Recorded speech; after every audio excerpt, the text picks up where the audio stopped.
Hello everyone and welcome to a vlog. It is a cold, crisp January morning. It is actually the 3rd of January. It's Murakami launch day. Have you bought into the hype? I've tried not to, I promise, because it is very, very hyped, isn't it? But I did pre-order one piece and I'm going to London. I'm meeting up with some friends, people you know, and one of those people have also pre-ordered some Murakami pieces too. We're going to collect them. We're having a day together today, going to Harrods, having some lunch, having an evening meal tonight, staying over at a hotel, and then we're going to Louis Vuitton at Bond Street tomorrow, or New Bond Street, to collect our Murakami pieces. However, at this point, I don't know if I've got my Murakami piece. My SA has messaged me and said it's not arrived yet. He's waiting for the delivery, and when it arrives, he's going to hopefully be able to allocate me my piece. But there's no guarantee. You may have heard some of the rumours online. It appears that some of the rumours are true, that people are getting their pre-orders cancelled, that they've done pre-orders that they now cannot fulfil. My very good friend that I'm meeting up there, who has pre-ordered some pieces, it's been confirmed to her that her pieces have arrived and she's got them. So it's a mystery to me. I don't know whether I'm going to get my piece tomorrow or not, but regardless, if I don't, I don't. That's the way it is. I'm a bit annoyed that I've had to pay full price for the piece. I've had to pay for it in full, and then I might not get it at all. It's not the SA's fault in any way whatsoever. It's totally the company, Louis Vuitton, not being able to fulfill these pre-orders, or just taking too many and knowing they can't fulfill them, or not being prepared to make the pieces to fulfill them. I don't know. But it's not the SA's fault. I'm sure the SAs are at the end of a lot of flack from customers where they've had to cancel the orders. But yeah, we'll just see. We're going to see what happens tomorrow, whether I get the piece or not. Yeah, but either way, I've got a fantastic couple of days in London planned with some really good friends from the luxury community. And as I say, most of the people I'm meeting up there today and tomorrow, I'm sure you know and are subscribed to their channels. I will link all their channels down below, and please subscribe to my channel if you haven't already. Yeah, so I'm waiting for my train. It's due in about 15 minutes, and yeah, the adventure starts.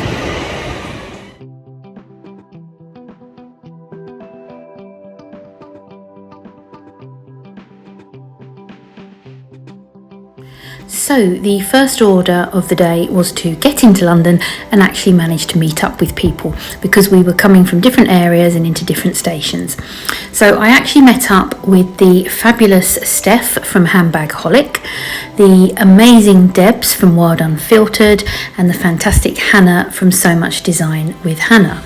That was on the first day. So initially, myself, Deb and Steph met up, and we were staying overnight in a hotel. So we checked into our hotel and dropped our bags off, and then we made our way to Harrods, and that's where we then met up with Hannah.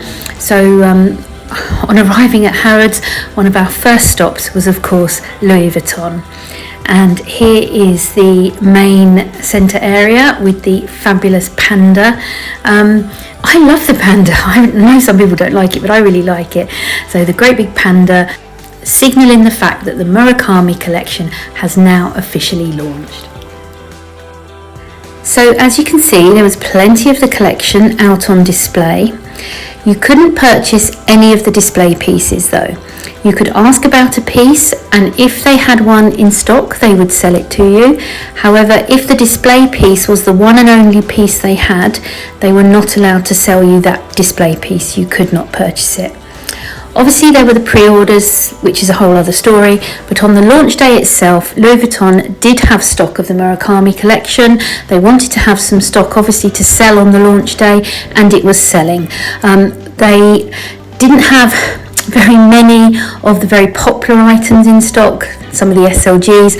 I don't know whether they did have them initially and they'd sold out, or maybe they didn't have those, but they certainly had some of the other pieces, some of the bags, etc. I thought the collection was beautiful. The white and the black really popped. The flowers, the panda, they looked great on some of the bags. I had pre-ordered a piece, as I said, and at this point I still didn't know whether the piece was going to be available to me or not. However, when I was in Harrods, I saw a different piece that I absolutely loved. It was one that I had thought about, and when I saw it in person, I fell in love with it, and they actually did have one available to purchase. So I did buy a piece in Harrods on the first day, and then had my fingers crossed that my second piece, the one I'd pre-ordered, would be available the following day. I did allow myself to be distracted from Murakami for a while by these beautiful petite mouths and side trunks in stunning animal print type crystal designs, and this very ornate petite mouth with the big gold corners and a top handle. Also admired these beautiful trunk handbags, and although I'm not a big Capucines fan, I can very much appreciate the beauty of these stunning silver and gold Capucines here.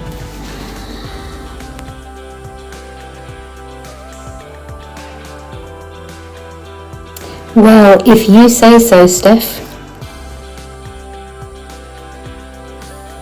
So we made our way back to our hotel in Covent Garden, and they were putting on free cheese and wine for guests. So we all had a lovely cheese and biscuits platter with a glass of wine. There's the P9 Speedy on its own chair. You can't put that bag on the floor. And I used my Carry Atelier hook for my Prada shoulder bag. Talking of my Prada shoulder bag, that was my bag for the weekend. And here is my outfit for the first day. My Barber coat, a black cashmere jumper from Reiss, a satin snakeskin effect skirt, black boots, dressed for comfort. And then I did change to go out for dinner. I wore my black leather look cropped jacket with a black t-shirt and my burgundy wide leg trousers. We then had a lovely dinner together, didn't vlog anything other than take a picture of my lovely mushroom and truffle linguine because we were just far too busy catching up and nattering and enjoying the moment. So after dinner it was off to bed in our hotel, which was the Z Hotel in Covent Garden, and I'm going to do a room tour of it next. So we've just got back from a very nice breakfast, and I thought I'd do a quick room tour. It's not going to be very extensive because it's not a very big room. You come in the door and immediately here on the left you've got these hooks and hangers, kind of a hanging area. Walk through here, there's my case, pretty much packed. Just got to put a few extra bits in there. My very messy unmade bed, but the bed was very comfy, I have to say. I did like the bed, loads of pillows. Little desk area with my tea coffee making facilities, Prada bag sitting there. Got a cool little light panel here, which, right, lights are on at the minute. That one gives you the brightest lights. This dims them a bit. This gives you reading light. This gives you kind of moonlight, night light. That turns on the bathroom light. That turns everything off. I'll turn that back on. And these two here do the window blinds. So you've got the window blind there. I did get a room with a window. I upgraded to a room with a window. Not much of a view, but at least there's a window. It made me feel kind of like a little bit less claustrophobic having a window. This is the bathroom over here, and very small little bathroom. So most of my stuff is packed away already. Nice shower, quite a roomy shower, very warm as well.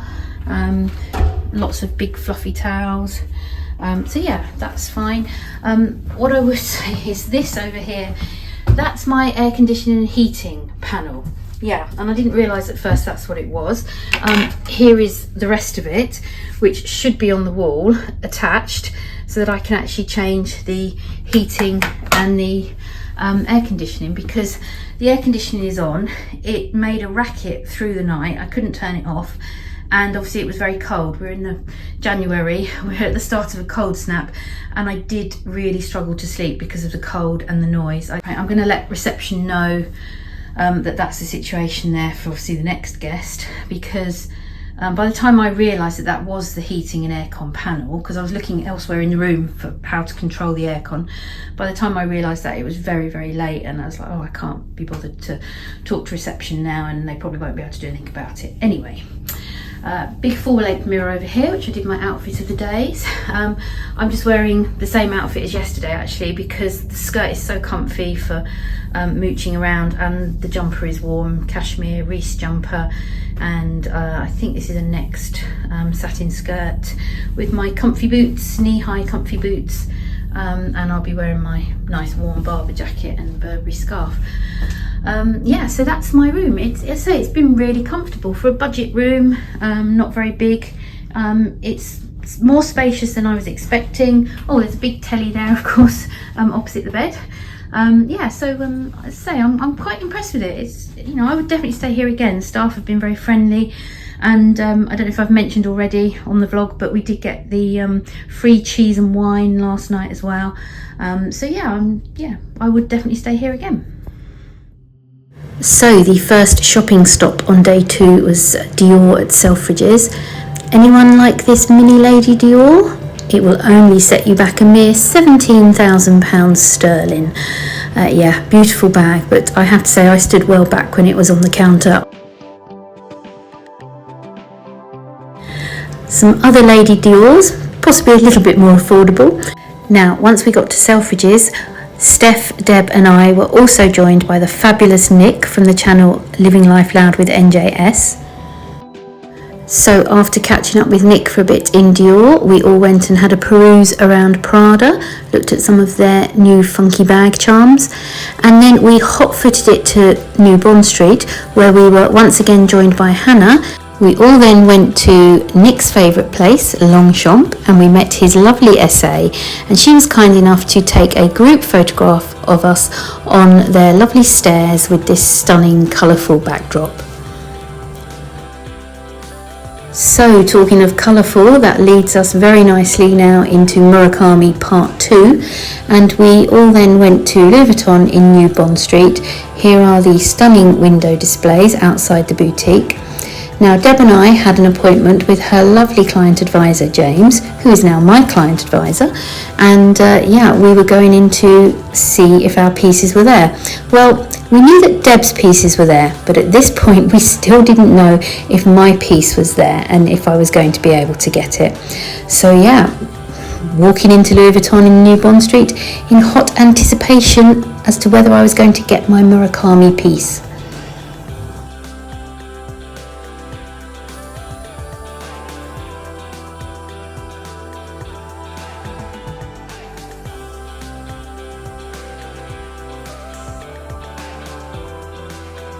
So this being the flagship Louis Vuitton store in London, there was a lot more Murakami out on display than there had been in Harrods.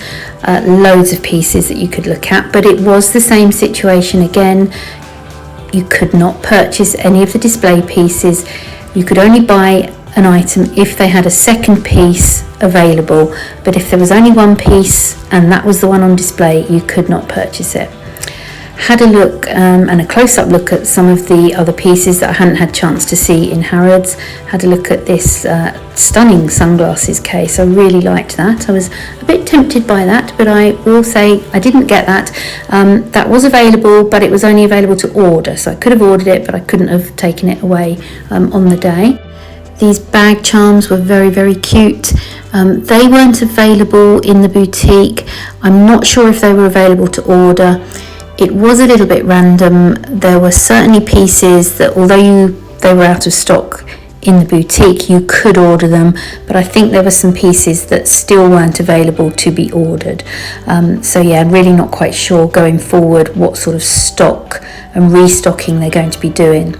James looked after us so well, and any Murakami piece that we wanted to have a look at, he went and got it and showed it to us. And then James took us up to the apartment and showed us round, and we were able to film lots of footage of the glorious decor up there and the lovely pieces. The hospitality was amazing. We had champagne, some fantastic conversation with James, and yeah, it was just a really lovely time had by all. A massive thank you to Deb from Wild Unfiltered for putting me in touch with her client advisor James, and a massive thank you to James for inviting us up for the launch and taking us to the apartment and including us in this fabulous experience. It was wonderful to meet up with my fellow luxury YouTubers, who I'm so happy to call friends now. We did really enjoy ourselves. And I'm happy to report, yes, I got my Murakami piece that I pre-ordered. There is a story around it, so I will tell that story in the unboxing. As I got the piece at Harrods as well, there will be an unboxing of the 2 items coming on my channel soon. So please subscribe if you haven't. And if you've enjoyed this video and the taste of Murakami, please give it a thumbs up. Hopefully you enjoy the rest of my footage, and I will see you on the next video.